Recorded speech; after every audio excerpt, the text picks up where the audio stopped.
buzz, buzz. Blink. Was it today, or was it still yesterday? I think I was flying this time. Maybe falling. Hard to tell. Moving too fast. Buzz, buzz. Maybe Chloe was there. So fuzzy. Buzz, buzz. Stare at the ceiling. Exhale. I'm awake. Thank you, Richard Noles. Good morning. It is Tuesday. Rub the sleep from my eyes. Sleep seems so much easier these days. I remember being mystified why so many people have problems understanding it, trying to trick sleep. I prop myself up, leaning over to the side table, blurrily knocking over the small capsule of red. I suppose that helps. Pulling myself out of bed, feet touching the already warm floor, they find their way to the wardrobe.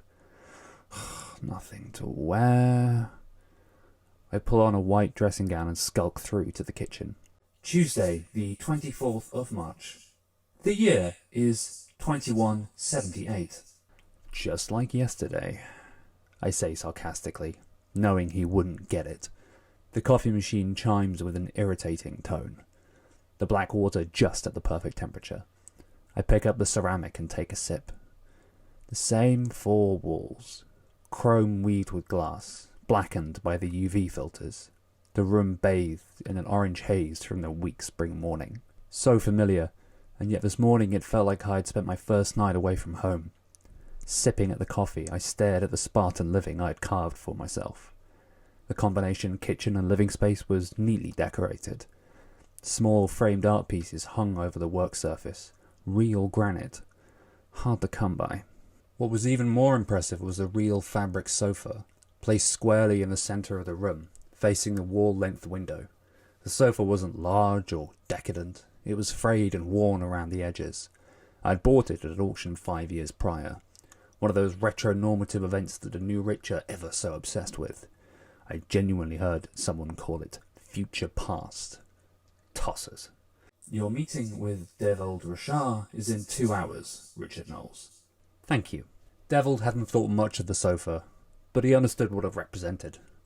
Sitting down on the worn cushion, I stared out into the tinted city. 2 hours. That'll give me half an hour. What a treat. We've such little time in this busy world. I took it as my ritual since, well, a while now? Was it before Chloe? No, it was just after Judica. I sit and just exist. I quietly sip my coffee, staring into the rising sun. On. The visualizer faded into existence, hiding the sun from view with its garish white glow. The loading seemed to get longer every day. World news flickered onto the screen. Halfway through a report, an attractive female voice gently surfaced through the speakers. Gunshots could be heard riding out across the city of Herne last night as the self-proclaimed Unshackled attempted yet another assault on the capital. For 3 months they've tried to get in. What's the significance? Grainy footage of a gun battle filled the screen. I could practically count the pixels. The World Confederacy recently granted authorization to President Dere Fazra to deploy specialist psycho forces in the conflict due to the imminent threat to stability of the region. This marks the first time that psychers have been authorized to enter a war zone. What makes that city so important? It was mentioned in a meeting, something about psychers. My coffee had long gone cold in my hands. Honestly, you pay so much for real coffee, thing can barely stay hot. I take another disinterested look at the screen. Psychers. Must be inconvenient with those hoods that they wear. What about their links? Surely they're bullet magnets. They can't defend themselves, and once they're gone, no more Sci. What a profoundly stupid name for an organisation. Why do they call themselves Psychers? It is an abbreviation of the full term, Richard Noles. The organisation's full title is the Ordeus Psychovenius. Thank you for that information. You are welcome, Richard Noles. Your meeting with Devald Rashar is in precisely 90 minutes. I sigh. Right you are.